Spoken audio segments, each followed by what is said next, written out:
सकिए लगत्तै देशका विभिन्न कलेजमा विद्यार्थी भर्ना गर्दै नयाँ सत्रको अध्यापन सुरु गर्ने काम भइरहेको थियो।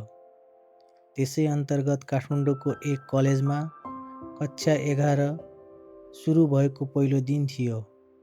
नयाँ किताब, नयाँ साथी अनि नयाँ सपना बोकेर सबै विद्यार्थीहरू कक्षामा बसेका थिए। त्यही विद्यार्थीहरूको भिडमा थियो एक शान्त स्वभावको केटा, आयान। शान्त थियो तर उसको आँखामा ठुलो सपना। कक्षाको ढोका बिस्तारै खुल्छ। सेतो कुर्ता र हल्का मुस्कानसहित एउटी छात्रा कक्षामा प्रवेश गर्छिन्। उनको नाम थियो सिया। आयानले ध्यान दिएर सियालाई हेर्छ र यो उसको पहिलो पटक हुन्छ कसैलाई यसरी ध्यान दिएर हेरेको। म यहाँ बस्न सक्छु? सियाले आयानको छेउको खाली सिट देखाउँदै भन्छिन्।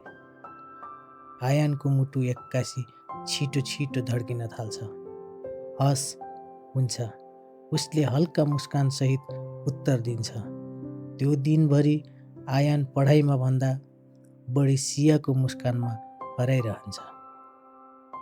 केही समयको अध्ययन पश्चात ब्रेक टाइम हुन्छ। ब्रेक टाइममा सियाले आयानलाई भन्छिन्, तिमी धेरै शान्त रहेछौ है? आयानले हल्का मुस्कान साथ जवाब दिन्छ, सबैसँग खुल्न समय लाग्छ। सियाले हाँस्दै भनिन्, त्यसो भए म पर्खिन्छु। त्यो एउटा वाक्यले आयानभित्र केही नयाँ महसुस गराउँछ। त्यो नै प्रेमको सुरुवात हुन्छ।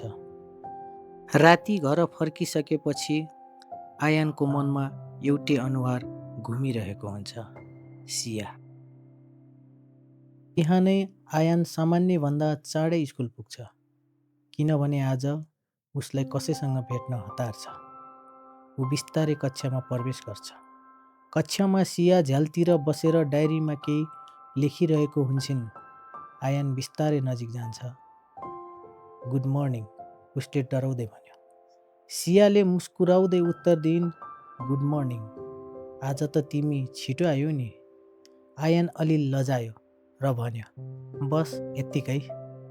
दिन बित्दै गयो, दुवै बीच कुरा बढ्न थाल्छ। एक दिन पानी परिरहेको हुन्छ।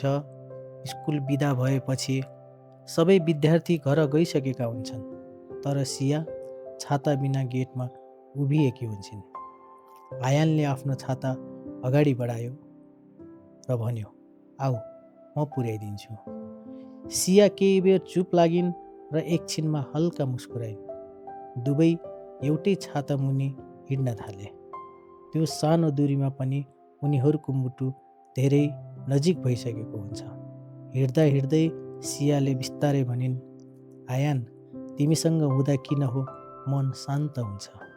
आयान केही बोल्न सकेन। उसले केवल मुस्कुराएर सियालाई हेरिरहन्छ।